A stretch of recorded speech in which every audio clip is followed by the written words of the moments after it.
Sabtu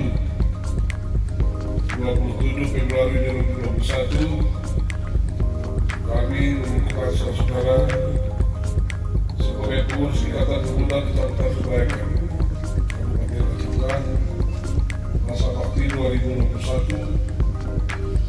2021-2023 dan diiringi dengan doa semoga Allah SWT senantiasa memberi petunjuk kepada saudara-saudara dalam menjalankan tugas dengan semangat dan ikhlas mewujudkan tujuan pembangunan organisasi pemuda.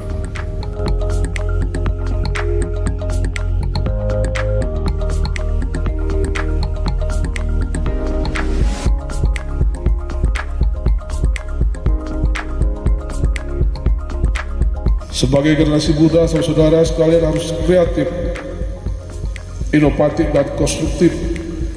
Lebih dari itu harus mengembangkan pola pikir positif. Jangan mudah terprovokasi, jangan gampang dihasut, dan jangan melatah ikut-ikutan. Menyampaikan kritik tanggapan terhadap satu memang sangat dibutuhkan.